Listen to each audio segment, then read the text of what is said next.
तो दोस्तों आज मैं एक्सप्लेन करने वाला हूँ 2024 में आई मूवी लक्की भास्कर को। मूवी से जुड़ी सारी बातें मैं एक्सप्लेनेशन के आखिर में करूंगा। उससे पहले मैं आपको सुनाता हूँ इस फिल्म की कहानी। तो मूवी की शुरुआत होती है 1992 से, जहां हम देखते हैं भास्कर कुमार नाम के आदमी को, जिसे सीबीआई वाले उठा के मगधा बैंक ले जाते हैं। सीबीआई ऑफिसर लक्ष्मण बताते हैं कि तुम पर इल्जाम है कि तुमने बैंक फंड्स का गलत इस्तेमाल किया है, सिक्योरिटी और बैंक रिसिप्ट्स फ्रॉड में शामिल हो आप, इसलिए हम यहाँ जांच करने आए हैं। भास्कर की बीवी सुमति का कॉल आता है कि कुछ लोग घर पर आए हैं रेड करने। तो भास्कर कहता कि उन्हें अपना काम करने दो। भास्कर फोर्थ वॉल ब्रेक करते हुए हम लोगों से कहता है तो कहानी शुरू करें। कहानी पीछे जाती है 11 अगस्त 1989 के समय में, जहां हम देखते हैं कि भास्कर मगधा बैंक में कैशियर है और उसकी तनख्वाह है 6,000 रुपए। उसने बैंक से 36,000 का लोन ले रखा है। भास्कर बहुत ईमानदारी से अच्छे से काम करता है ताकि रीजनल मैनेजर हिमांशु उससे खुश रहे, और असिस्टेंट रीजनल मैनेजर की पोस्ट जो कि खाली होने वाली है उसके लिए वो उसकी सिफारिश लगा दे उसका अच्छा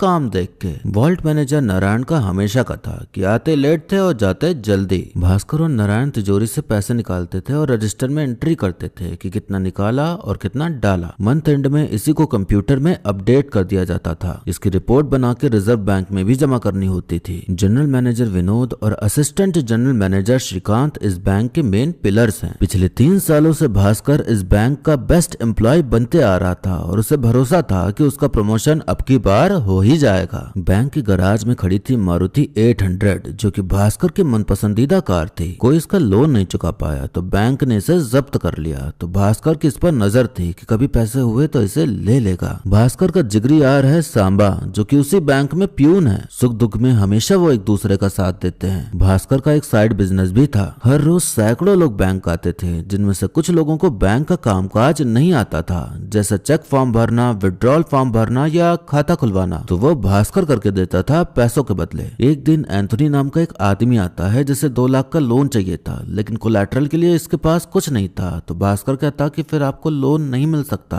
भास्कर की कॉलोनी में बहुत लोग उसका इंतजार करते थे, इसलिए नहीं कि वो सबका चाहता है, बल्कि इसलिए क्योंकि सबसे उधारी ले रखी है इसने। पटेल भाई की सबसे ज्यादा उधारी थी, पूरे 10,000 रुपए। तो भास्कर गलती से भी उनके सामने नहीं आता था। भास्कर का एक छोटा भाई है जो कि इंजीनियरिंग की पढ़ाई कर रहा है। छोटी बहन है जो बस टाइम पास करती है, और माँ बचपन में ही गुजर गई। पिताजी हैं जो कि एक जमाने में बॉम्बे के मशहूर चार्टर्ड अकाउंटेंट थे, पर अब कुछ नहीं करते। 10 साल पहले दोस्तों के साथ एक बिजनेस किया तो उसमें इन्हें धोखा मिला, तब से पैरालाइज्ड हैं, और धोखे से उभर ना पाने के कारण उन्होंने बात करना ही बंद कर दिया। भास्कर का प्रेम विवाह हुआ था। सुमति अमीर थी और भास्कर गरीब। तो सुमति के घर वाले शादी के सख्त खिलाफ थे, पर तब भी सुमति ने भास्कर से ही शादी करी, और अब उनका एक बच्चा भी है, कार्तिक। कार्तिक के कजन अनुज की बर्थडे पार्टी थी, तो सुमति उसे टी-शर्ट पहनने बोलती है। तो कार्तिक मुंह बना लेता है कि हर पार्टी में मैं यही पहन के जाता हूँ। सुमति भास्कर से कहती कि उसके लिए गिफ्ट ले जाना होगा। पैसे थे नहीं, तो सुमति कार्तिक का ये खिलौना गिफ्ट के तौर पर अनुज को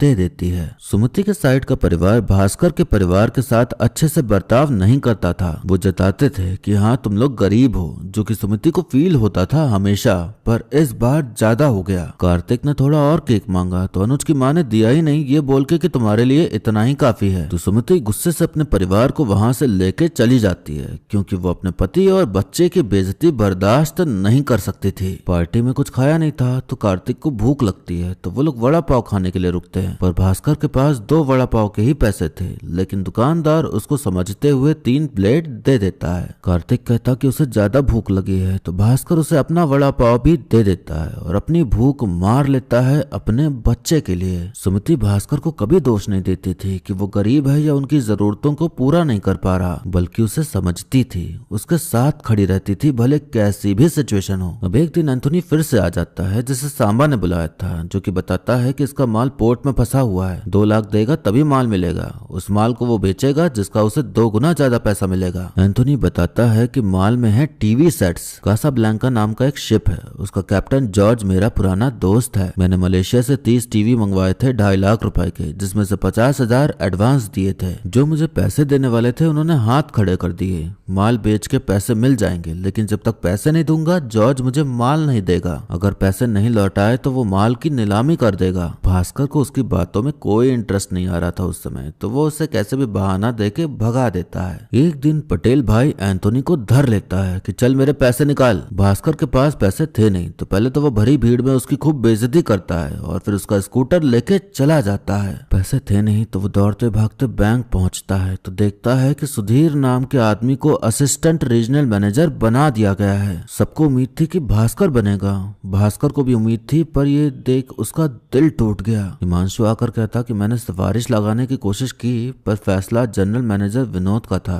सांबा को हिमांशु के ऑफिस से एक सिफारिश लेटर मिलता है जिसमें सुधीर का नाम था, भास्कर का था ही नहीं, यानी कि हिमांशु उसे गोला दे रहा था। सांबा कहता दोनों बंगाली हैं, एक ही जात के हैं, तो इसलिए हिमांशु ने उसका नाम दिया। भास्कर गुस्से से हिमांशु के पास जाकर कहता कि मुझ में क्या कमी रह गई थी, या मेरा कौन सा काम अच्छा नहीं लगा, या दोनों एक ही जगह से हैं इसलिए उसका नाम दिया। हिमांशु भी गुस्सा जाते हैं कि ये क्या बोल रहे हो, वो तुमसे ज्यादा बेहतर है, ज्यादा बेहतर काम किया है, तुम्हारी तरह वो साइड बिजनेस नहीं करता है जो कि गैर कानूनी है। बताऊं जाके क्या जीएम को इस बारे में। भास्कर डर जाता है कि कहीं उसकी नौकरी न चली जाए, जो कि अभी वो अफोर्ड नहीं कर सकता था, तो वहां जोड़ के माफी मांगने लगता है कि गुस्से में सब बोल दिया सर। उसकी आंखों से आंसू बहने लगते हैं तो हिमांशु रुक जाता है। जो कुछ भी हुआ बैंक में सबने देखा, सबके सामने उसकी बेइज्जती हो गई। सबको लग रहा था कि भास्कर इस बेइज्जती से जल्दी उबर नहीं पाएगा, लेकिन थोड़ी देर में वो एकदम नॉर्मल हो जाता है, जैसे कुछ हुआ ही ना हो। सबसे हंसते मुस्कुराते बात कर रहा होता है। भास्कर के पास एंथोनी फिर आता है तो भास्कर उससे पूछता है कि अगर अभी आपके पास 2 लाख रुपए आ जाएं तो क्या आप अपना सामान छुड़वा पाएंगे। एंथोनी कहता कि मैं 2 घंटे में 2 के 4 कमा के ले आऊंगा, मेरा वादा है। तो भास्कर अपने बैग से 2 लाख रुपए निकाल के दे देता है उसे। सांबा हैरान कि इसके पास इतने पैसे कहां से आ गए। भास्कर कहता कि आप जितना भी कमाएंगे उसमें से 20% हम दोनों को देना होगा। भास्कर कैशियर था तो पैसे का लेन देन उसके ही हाथों होता था, तो उसने वो पैसे बैंक से चुरा लिए थे। सांबा कहता कि अगर पकड़े गए तो जेल हो सकती है तुम्हें। तो भास्कर कहता कि 2 दिन बाद पापा को चेकअप के लिए हॉस्पिटल ले जाना है, 1 हफ्ते बाद बच्चे की फीस भरनी है, अपने भाई बहन की कॉलेज की फीस जमा करनी है। घर पे सब इंतजार कर रहे हैं मेरे प्रमोशन का, और पटेल मेरा स्कूटर ले गया, बस लेके ऑफिस आ सकूं इतने पैसे भी नहीं है मेरे पास। मुझसे मेरी ही हालत नहीं देखी जाती, अगर कुछ होगा तो मुझे होगा, लेकिन किस्मत ने साथ दिया तो पूरे परिवार का भला होगा।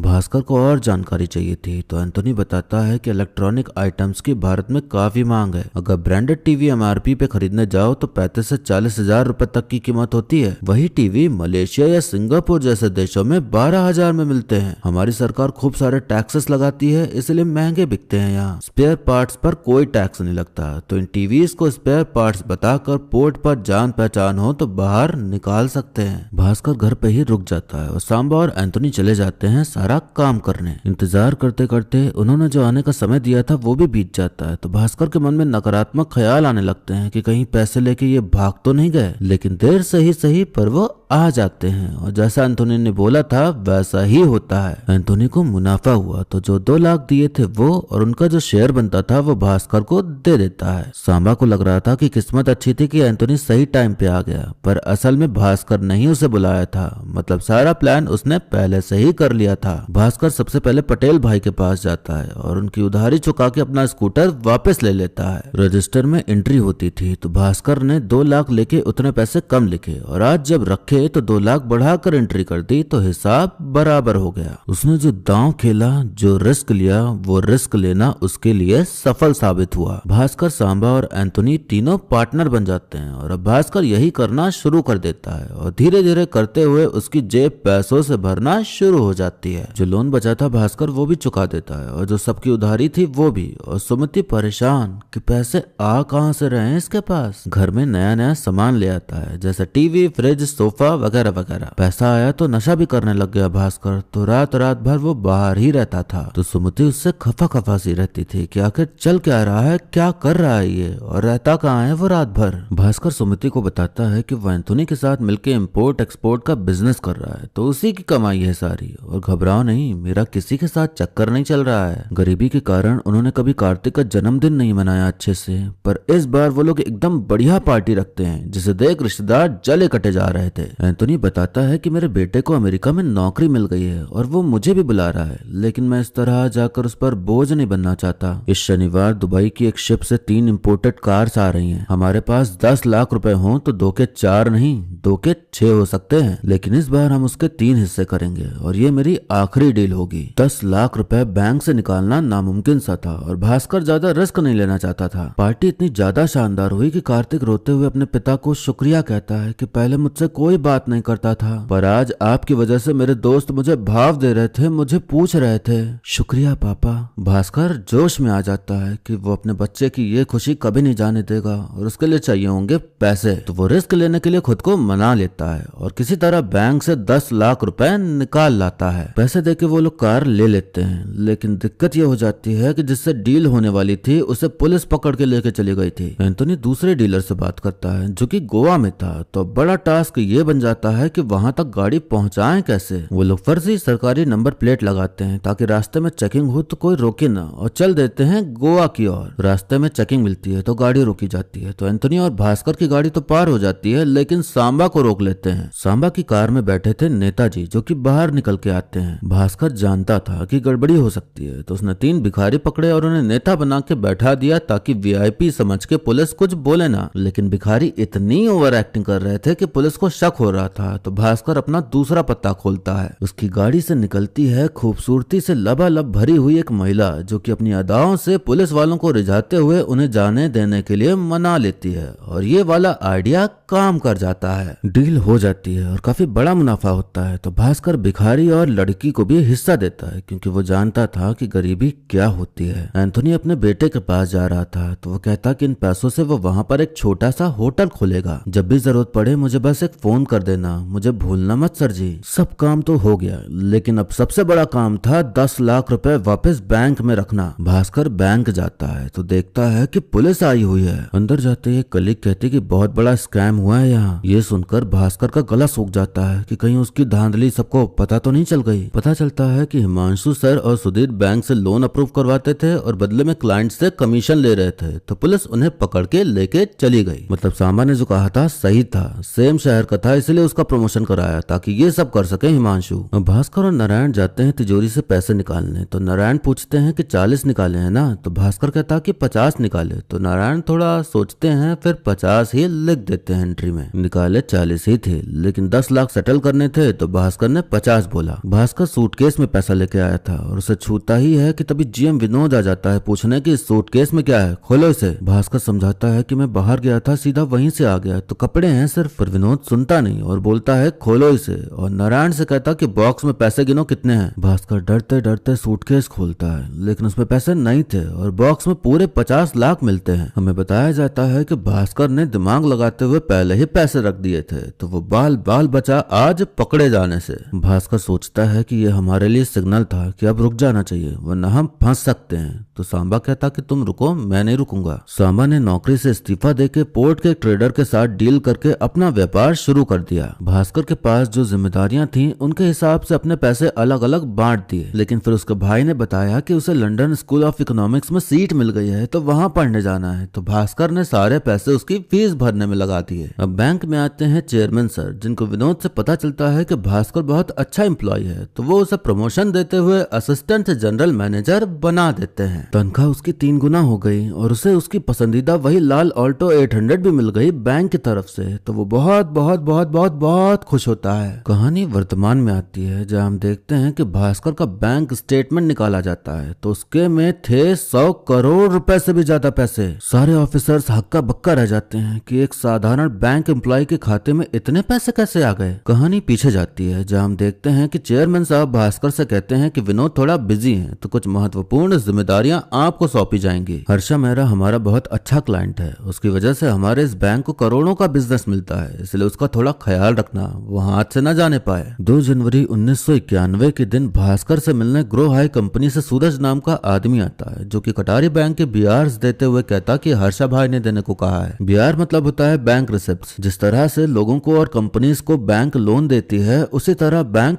को भी लोन दे सकती है। रिजर्व बैंक के रूल के हिसाब से bank to bank direct transaction नहीं कर सकते, ये सिर्फ ब्रोकर के अकाउंट से ही हो सकता है। मगधा बैंक के लिए वो ब्रोकर है हर्षा मेहरा। कटारी बैंक को लोन देने के लिए मगधा बैंक हर्षा के अकाउंट में पैसे ट्रांसफर करेगा, फिर हर्षा मेहरा कटारी बैंक को ये पैसे ट्रांसफर कर देगा। फिर कटारी बैंक को जब लोन क्लियर करना होगा तो कटारी बैंक हर्षा के अकाउंट में पैसे डालेगी और फिर हर्षा मगधा बैंक में, और इसके लिए हर्षा को 0.001% कमीशन मिलेगा। सूरज उसे महंगी घड़ी देता है हर्षा भाई की तरफ से गिफ्ट है बोलकर, पर भास्कर लेने से मना कर देता है। 4 फरवरी 1991 को सूरज फिर आता है रिपेमेंट चेक देने। भास्कर ऐसे ही हर्षा मेहरा की बैंक स्टेटमेंट देख रहा होता है। अकाउंट में कितना पैसा था ये देख के भास्कर का तो दिमाग ही खराब हो गया। तभी भास्कर को अकाउंट में कुछ अजीब सा पैटर्न दिखाई दिया। मगधा बैंक से जो पैसे कटारी बैंक में जाने चाहिए थे वो उसमें न जाकर उसकी ग्रो हाई कंपनी में जा रहे थे। भास्कर कटारी बैंक जाता है और जनरल मैनेजर से अकाउंट स्टेटमेंट मांगता है, पर वो घुमा फिरा के देने से मना कर रहे थे। तो भास्कर समझ जाता है कि यह हर्षा से मिला हुआ है। कटारी बैंक का जनरल मैनेजर कहता है कि आप एक बार हर्षा से बात कर लीजिएगा, वो आपका ख्याल रखेंगे। एक आदमी भास्कर को बताता है कि हर्षा भाई शेयर्स की रिगिंग करते हैं। हर्षा किसी भी कंपनी से कम रेट में बल्क में शेयर खरीद लेता है, बाद में उसी शेयर का दाम बढ़ाने के लिए वो अपने ही लोगों से वही शेयर ज्यादा दामों में खरीदवा लेता है। वो शेयर तब तक खरीदता रहता है जब तक मार्केट में उसकी कंपनी के शेयर की कीमत बढ़ नहीं जाती, और जब रेट बढ़ जाता है तो एक ही साथ सारे शेयर्स बेच देता है। वो 4 हफ्तों में ही 10 गुना से ज्यादा पैसे कमा लेता है। ये गैर कानूनी है फिर भी वो करता है। इसके लिए बहुत पैसे चाहिए तो वो ब्रोकर बन के लोन के नाम पे एक बैंक से पैसे लेता है और दूसरे बैंक में ट्रांसफर करने के बजाय वही पैसे शेयर मार्केट में डाल देता है, जो कि और भी ज्यादा गैर कानूनी काम था। भास्कर पहले सोचता है कि वो चेयरमैन को सब बता देगा, लेकिन तभी उसके दिमाग में एक आइडिया आता है। सूरज को भी पता चल चुका था कि भास्कर को सब पता चल गया है, तो वो उसे भारी कीमत का चेक देता है, लेकिन भास्कर फाड़ देता है। भास्कर कहता कि जो तुम बिहार लाओगे उनमें 1% हिस्सा मेरा, और जो शेयर्स ट्रेड करोगे कब खरीदने हैं कब बेचने हैं उसकी जानकारी मुझे एक दिन पहले चाहिए। सूरज पूछता है कि जब मैं आपको घड़ी गिफ्ट कर रहा था तो आपने लिया नहीं, तो फिर अचानक क्या हुआ? भास्कर कहता डील हमेशा बादशाहों की तरह होनी चाहिए, प्यादे तो बलि चढ़ने के लिए होते हैं। एंथोनी ने भास्कर को अनवर नाम के लड़के से मिलाया था जो कि ब्लैक मनी को वाइट करने में माहिर था। तो भास्कर को 25 लाख रुपए वाइट कराने थे, तो अनवर उसे लॉटरी वाले के पास ले जाता है। पैसे देके भास्कर विनिंग टिकट ले लेता है और फिर उसकी 25 लाख की लॉटरी लग जाती है, तो सब एकदम खुश हो जाते हैं। पर असलियत तो उसे और हमें ही पता है कि कैसे लगी लॉटरी। टैक्स वैक्स काट के 17 लाख वाइट मनी भास्कर को मिल जाता है और किसी को कोई पट्टी नहीं पड़ानी थी, कोई झूठ नहीं बोलना था कि कहां से आया इतना पैसा। भास्कर एक ट्रेडिंग अकाउंट खुलवाता है और फिर सूरज जो भी कंपनी बताता भास्कर भी उनके शेयर खरीद लेता, और जब सूरज कहता बेचने को तो बेच देता।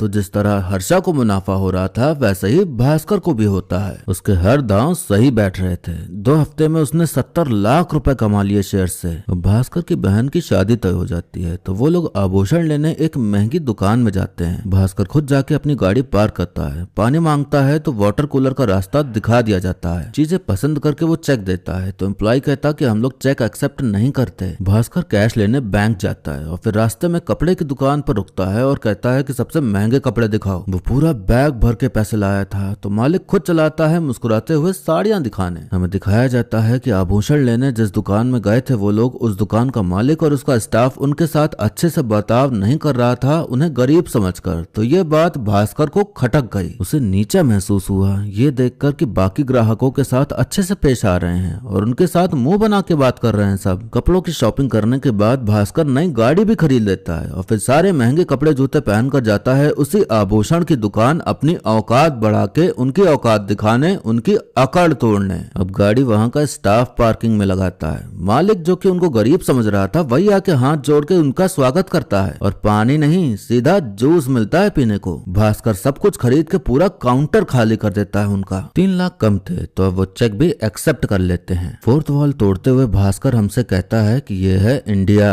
चीजें खरीदने के लिए पैसे दिखाना जरूरी है, लेकिन इज्जत खरीदने के लिए पैसों का रौब दिखाना जरूरी है। सूरज से जो पैसे मिल रहे थे उनको हर बार लॉटरी टिकट से वाइट नहीं कर सकते थे, वरना दिक्कत हो जाती। तो अनवर कहता कि हवाला से पैसे ब्लैक व्हाइट में हो सकते हैं। बाहर के देशों में ऐसी कई शेल कंपनियां बनाई गई हैं, इधर उनके आदमी को पैसे दो, उधर वो हमारे अकाउंट में पैसे डाल देंगे, पर उसके लिए एक प्राइवेट लिमिटेड कंपनी चाहिए। भास्कर सुमिति के लिए होम फूड बिजनेस खोल देता है और अनवर को अकाउंटेंट रख देता है। वो लोग ऐसा दिखाते थे कि विदेश से ऑर्डर्स मिल रहे हैं तो अपना सामान बेच के पैसा आ रहा है, पर असल में वो ब्लैक मनी था जो व्हाइट हो रहा था। तो भास्कर ने सुमिति का सपना भी पूरा कर दिया और अपना फायदा भी कर लिया। भास्कर घर की मरम्मत करवा के उसको भी नया बना देता है। भास्कर जहाँ रहता था वहाँ की गली बहुत पतली थी, तो उसकी गाड़ी खड़ी होने पर ट्रैफिक हो जाता था। तो भास्कर ऐलान कर देता है कि हर दुकान को 1500 और हर घर को 750 हर महीने दूंगा, लेकिन गाड़ी यहीं खड़ी रहेगी। तो वो रोड अब वन वे बन जाती है। भास्कर के सर पर पैसों का सुरूर चढ़ना शुरू हो चुका था।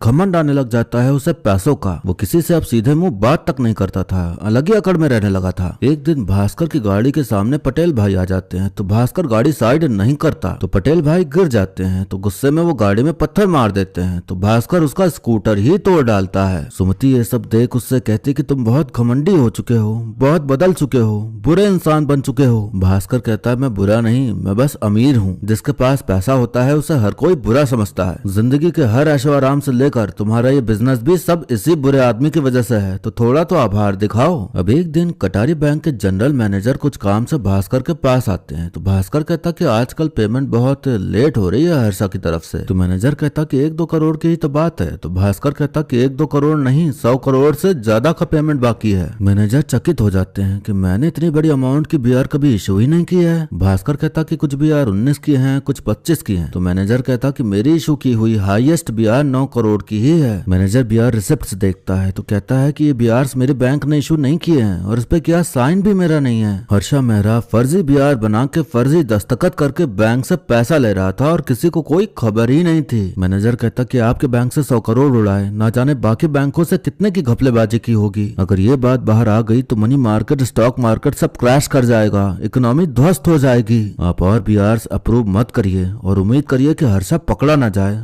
वरना हम भी जेल जाएंगे। मैनेजर साहब इतना डर जाते हैं कि उन्हें दिल का दौरा पड़ता है और चले जाते हैं इस दुनिया को छोड़कर। भास्कर सूरज से कहता कि अब वो इस धांधली का हिस्सेदार नहीं बनेगा। तो सूरज कहता कि इस खेल में तो रिस्क रहता ही है, इतना परेशान मत होइए, आराम से काम करिए जो अब तक करते आ रहे थे। भास्कर ऐसे ही परेशान था कि तभी पता चलता है कि पुलिस ने सांबा को पकड़ लिया है। सांबा ने रिस्क उठा के अपना सारा पैसा लगा दिया अपने 2 नंबर के बिजनेस में और तभी उसे धोखा मिला और सब डूब गया और जेल भी हो गई। भास्कर घूस दे के उसे छुड़वा लेता है और उसकी हालत देख उसे समझ आता है कि क्या हाल होता है जब पैसे का लालच बढ़ जाता है। सुमित के भाई का बिजनेस में घाटा हो गया था तो वो भास्कर से मदद मांग रहा होता है। तो सुमति की माँ कहती कि तुम ही उसको बोल दो मदद करने। तो सुमति कहती कि उसका पैसा है, वही फैसला लेगा। माँ उसे भड़काने लगती है कि सारे पैसे उड़ा देगा तुम्हारा पति, तुमको कुछ नहीं देता है। तो सुमति चिल्ला पड़ती है कि पहले तो आप उसे कुछ नहीं समझते थे और अब आपको उससे मदद चाहिए। माँ कहती कि पैसे आने के बाद तुम्हारे तो तेवर ही बदल गए। तुझे होम फूड बिजनेस का आइडिया मैंने दिया था, मेरे आइडिया की वजह से ही आज तुम पैसे कमा पा रही हो, समझी। सुमति जाती है और अपने होम फूड की दुकान तोड़ने लगती है। तो भास्कर कहता कि क्यों कर रही हो ऐसा। सुमति कहती कि मैं इसलिए गुस्सा नहीं हूँ कि माँ से बहस हुई, मुझे गुस्सा इस बात का है कि तुम बदल गए हो, मुझे मेरा पुराना भास्कर चाहिए।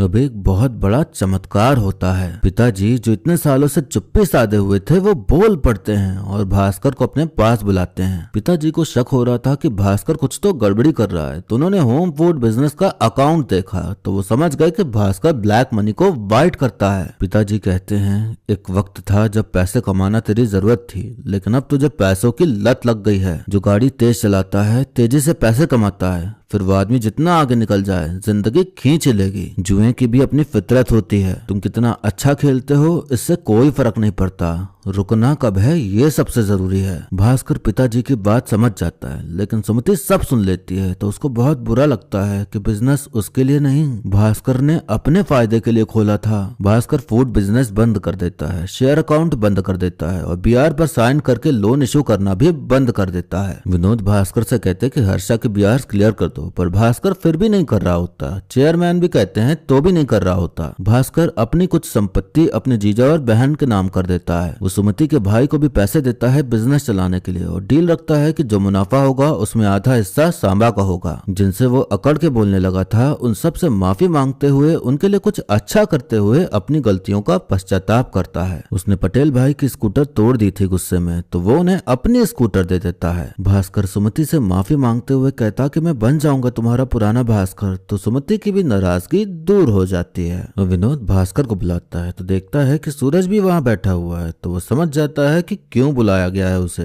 विनोद कहता कि इनके बीआर्स क्लियर करो, तो भास्कर कहता कि इनका बहुत सारा पेमेंट बाकी है तो मैं नहीं कर सकता। विनोद कहता कि तुम मुझे कैसे मना कर सकते हो, तो भास्कर कहता कि आप ही कर दीजिए ना, मैं नहीं करने वाला। विनोद कहता कि मैं तुम्हें निकलवा दूंगा, तो भास्कर खुद ही इस्तीफा दे देता है और सबके सामने ये दिखाता है कि उसने ईमानदारी दिखाते हुए अपना काम किया पर उसे इज्जत नहीं मिली, इसलिए छोड़ रहा है ये काम। थोड़े दिनों बाद ऑफिस के एक कलीग भास्कर को फोन करके बताती है कि आरबीआई की तरफ से लेटर आया है कि वो बैंक आएंगे निरीक्षण करने। तो भास्कर कहता कि मैंने तो नौकरी छोड़ दी है, आप जीएम को बता दो। 29 मार्च 1992 को भास्कर जॉगिंग करके घर आ रहा होता है कि तभी सीबीआई उसे पकड़ ले जाती है। और अब आ जाती है कहानी वर्तमान में। ऑफिसर लक्ष्मण कहते हैं कि तुमने हर वो काम किया जो कानून के विरुद्ध है, पर हमें तुम्हारे खिलाफ कोई सबूत नहीं मिले। मैं चाहूं तो ईगो में आकर तुम्हें फंसा के तुम्हें बर्बाद कर सकता हूं, पर ऐसा करूंगा नहीं, बल्कि तुम्हारे लिए एक डील है। तुम ग्रो हाई कंपनी के लिए एक चेक बनाओ 100 करोड़ का। ये पैसे हर्षा अपने अकाउंट में ट्रांसफर करके बैंक को भेज देगा। आरबीआई जब निरीक्षण करेगी तो बैंक के पैसे बैंक में ही होंगे,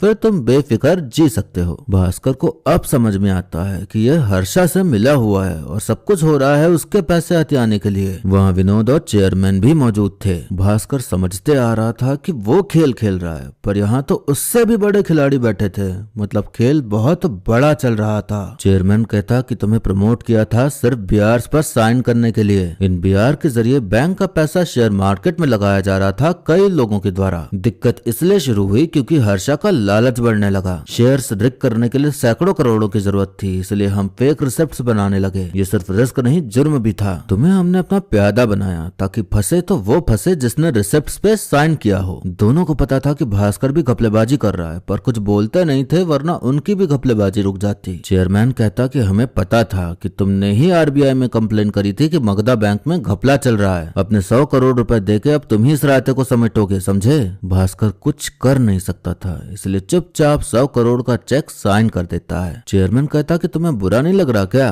तो भास्कर कहता कि जुए की फितरत ही ऐसी है, जिताएगा या सिखाएगा। जो पैसे मैंने इस जुए से कमाए वो इसी खेल में गंवा दिए, तो गंवाए हैं तो बाद में फिर कमा लूंगा, उसमें क्या है। थोड़े दिन बाद सूरज भास्कर के साइन किए हुए वही चेक लेकर आता है, तो पता चलता है कि भास्कर ने सारे पैसे निकाल के अपना अकाउंट पहले ही डीएक्टिवेट कर लिया था। विनोद देखता है कि अकाउंट तो एक्टिव दिखा रहा है कंप्यूटर पर, तो एम्प्लॉय कहती कि वो तो पिछले महीने का अपडेट है, इस महीने का अपडेट तो मंथ एंड में होगा ना। ये सुनते ही घपलेबाजी में शामिल सभी लोगों का कलेजा फट जाता है कि साला ये तो खेल गया हमारे साथ। हमें देखने मिलता है कि भास्कर पूरे परिवार के साथ अमेरिका के लिए निकल चुका है। कुछ हफ्ते पहले जब भास्कर ने पूरे घोटाले के बारे में पिताजी को बताया तो उन्होंने ही आइडिया दिया देश छोड़ने का, लेकिन उससे पहले एक आखिरी दांव खेलना था। 1 करोड़ अमेरिका में इन्वेस्ट करने पे भास्कर को ग्रीन कार्ड मिल रहा था और उसके 5 साल बाद सिटीजनशिप, तो उसने वहीं जाने का सोचा। उसे याद आता है कि एंथोनी भाई तो वहीं पर हैं, तो उनसे कहता है कि आप अमेरिका में एक होटल खरीद लो मेरे नाम से। पूरा पैसा व्हाइट में देना था और इनकम टैक्स का एक लेटर भी लगना था। तो पिताजी के पहचान में एक आदमी था डिपार्टमेंट में, वो ये काम करा देता है। आरबीआई से फॉर्म को अप्रूवल करवाना था, तो वहां भी पिताजी की पहचान थी, तो ये भी हो जाता है। पिताजी की सूझबूझ, समझ और उनकी पहचान बहुत काम आ रही थी भास्कर को। भास्कर निकलते निकलते अपनी गाड़ी सांबा को दे देता है। ऑफिसर लक्ष्मण भागते दौड़ते भास्कर के घर आते हैं, पर वो तो कब का जा चुका था, तो उसकी होशियारी को देख वो बस मुस्कुरा देते हैं। मगधा बैंक में रेड पड़ जाती है, तो विनोद, लक्ष्मण और चेयरमैन तीनों को ही धर लिया जाता है घपलेबाजी करने के जुर्म में। हमें बताया जाता है कि हर्षा मेहरा को भी पकड़ लिया गया है। विनोद कहता कि जब देश छोड़ के जा ही रहा था तो चुपचाप चला जाता, हमें क्यों फंसाया? लक्ष्मण कहता कि ये घोटाला अपने आप बाहर आता तो वो भी अपराधी बन जाता। घोटाले का खुलासा उसने किया तो आप दोनों अपराधी साबित हुए,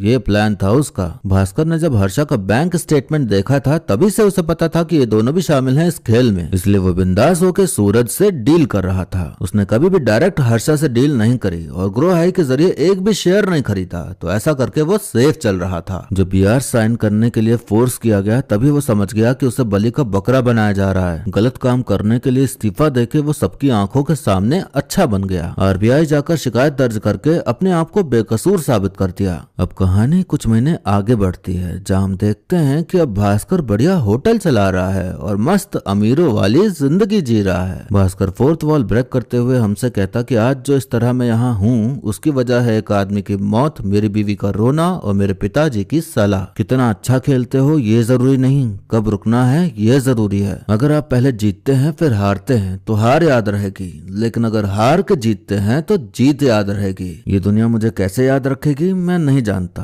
आप लोग कैसे याद रखेंगे बताइए। ये सवाल आपके मन में छोड़ते हुए ये मूवी यहीं पर खत्म हो जाती है। तो दोस्तों, हमने देखी एक ऐसी मूवी जो कि हमें बहुत कुछ सिखा जाती है। हमें सिखाती है कि पैसों की लत क्या होती है, पैसे का लालच क्या होता है और पैसा कैसे आपकी जिंदगी में बहुत अहम चीज है जो कि होना ही चाहिए, लेकिन कितना और कैसे होना चाहिए वो समझना बहुत जरूरी है। हम मानते हैं कि भास्कर जो कर रहा था वो गैर कानूनी था, पर उसने किसी को लूटा नहीं, किसी के साथ गलत नहीं किया। बस जो मुनाफा हुआ उसी से वो अमीर बना। हर्षा मेहरा यानी कि हर्षद मेहता की बात हुई है यहाँ इस फिल्म में, तो वो एक नंबर का घोटालेबाज इंसान था जिसने बैंक के पैसे खाए और भयंकर घोटाले किए। भास्कर लालचीपन में नहीं उतरा और उसे जब जब संकेत मिले कि अब वो ज्यादा कर रहा है तो वो रुका, संभला और पैसों का लालची होने से बचा। और उसे पता था कि कहां तक वो जा सकता है कि कुछ गलत ना हो। भास्कर ने सिंपली पैसे से पैसा बनाया और अमीर बना, और अमीर बनकर सबको उनकी औकात दिखा दी। जब पैसे का घमंड आया तो जिंदगी ने उसे उतार भी दिया नीचे। ये मूवी हमें सिखाती है कि भाई साहब, पैसा है तो सब है, वरना कुछ नहीं। पैसे से ही इज्जत मिलती है, ये बिल्कुल झूठ नहीं है, सच है। बड़े बुजुर्ग कहते हैं कि इज्जत कमानी पड़ती है, सही कहते हैं, लेकिन जो पैसे की ही भाषा समझते हैं उन्हें पैसे का रौब दिखाना ही पड़ता है, और पैसे का रौब दिखाना है तो पैसा कमाना पड़ेगा। जिंदगी में पैसा कमाना बहुत जरूरी है, वरना ये दुनिया आपको तुच्छ नजरों से देखती है, वो बहुत छोटा महसूस कराती है और जीने नहीं देती। जो कहते हैं कि पैसा ही सब कुछ नहीं होता, ये वही कहते हैं जिनके पास पैसा होता है। तो ऐसे लोगों की बात कभी ना सुने, क्योंकि खाना पीना, रहना, एक जगह से दूसरी जगह जाना सब कुछ पैसे से होता है। तो पैसा हर तरह से जरूरी होता ही है। अगर आपके पास पैसा ना हो तो एक टाइम बाद वो इंसान भी आपको तुच्छ नजरों से देखना शुरू कर देता है, या ताने मारने लगेगा, या दूरियां बनाने लगेगा, जिससे आप उम्मीद भी नहीं कर सकते कि वो ऐसा कुछ कर सकता है। पर दुनिया में सुमति जैसे भी कुछ लोग होते हैं जो अपने चाहने वालों का कभी साथ नहीं छोड़ते, चाहे जो हो जाए। आप सुमति जैसे इंसान की तलाश मत करिए, बल्कि खुद सुमति जैसे बनिए, तो हर किसी को सुमति जैसा इंसान मिल जाएगा। बाकी बातें तो भास्कर नहीं समझा दी कि अगर आप कोई रिस्क उठा रहे हैं पैसों को लेकर तो आपको पता होना चाहिए कि आपको रुकना कब है। अब जैसे कि नई नई मूवीज आती रहती हैं, तो मैं चाहूँ तो सभी नई मूवीज एक्सप्लेन करूं, क्योंकि नई मूवीज पर व्यूज ज्यादा आते हैं और ज्यादा लोग देखेंगे तो ज्यादा पैसे भी मिलेंगे। 3 कॉपीराइट स्ट्राइक आ जाए तो मेरा चैनल डिलीट हो जाएगा। ये जानकारी होते हुए भी मैं करता जाऊँ एक्सप्लेन सारी नई मूवीज। एक स्ट्राइक आए फिर भी ना रुकूं, दूसरी आए फिर भी ना रुकूं, ये सोचकर के पैसा तो आ रहा है ना खूब सारा, लेकिन फिर तीसरी भी आ जाए और फिर एकदम झटका लगेगा मुझे कि ये क्या हो गया, अब तो चैनल डिलीट हो जाएगा, अब क्या करूंगा। तो ऐसी नौबत ना आए, इसलिए मैं हर नई मूवी नहीं करता, 2-3 ही करता हूं, ताकि स्ट्राइक आने का रिस्क कम रहे। बाकी पुरानी मूवीज करता हूं जो कि OTT पर अवेलेबल हो। व्यूज कमाते हैं, पैसा कमाता है, पर रिस्क भी तो कम ही रहता है और टेंशन भी कम रहती है इस बात की कि कहीं चैनल ना उड़ जाए। 2023 में 2 स्ट्राइक आ गई थी तो मेरा चैनल 3 महीने बंद था, तो उस गलती से मैंने सीखा और अब नहीं करता हूँ वो गलती। कोशिश करता हूँ कि वो गलती ना हो, पैसों का लालच ना आए मेरे मन में। तो बात यही है कि हमें पता होता है कि चाहे तो हम खूब सारा पैसा कमा सकते हैं, पर हमें ऐसा करना नहीं होता, क्योंकि ज्यादा के चक्कर में फिर वो भी चला जाता है जो थोड़ा बहुत आपको मिलते आ रहा था। रिस्क लो, लेना चाहिए, पर इतना लो कि अगर कुछ गड़बड़ हुई तो उसे झेल पाओ। अब फिल्म की बात करें तो मूवी काफी ज्यादा अच्छे से बनाई गई है। एक एक डिटेलिंग पे ध्यान दिया गया है और हर चीज को समझाया गया है, ताकि वो इंसान भी समझ जाए जिसे शेयर मार्केट या बैंक की समझ ना हो। प्लानिंग, प्लॉटिंग, पिताजी की एंट्री होना, सब देख के मजा आया। वैसे तो ये काल्पनिक कहानी है, पर इस तरह से बनाई गई है कि देख के लगता है कि क्या पता असलियत में किसी ने ऐसा किया भी हो। अब एक्टिंग की बात करें तो दुलकर सलमान ने बहुत ही बढ़िया काम किया है, अपने रोल को काफी अच्छे से निभाया। बाकी और जितने भी सह कलाकार फिल्म में मौजूद हैं, सबका काम बढ़िया ही रहा। मैं तो यही कहूंगा कि अगर आपको समय मिले तो इस फिल्म को आप जरूर देखेगा और अपने फैमिली में भी सबको दिखा सकते हैं। वीडियो यहीं पर खत्म होता है, लेकिन जाने से पहले आप बताइए कि आपको मूवी की कहानी और मेरा एक्सप्लेन करना कैसा लगा। आप वीडियो को लाइक या डिसलाइक करके भी अपनी प्रतिक्रिया दे सकते हैं। ऐसे ही अच्छी अच्छी मूवीज के एक्सप्लेनेशन देखते रहने के लिए हमारे चैनल को सब्सक्राइब कर लीजिए, ताकि नया वीडियो आते ही आप तक खबर पहुंच जाए। बाकी मिलते हैं अब अगली वीडियो में, तब तक के लिए टाटा, बाय बाय और नमस्ते।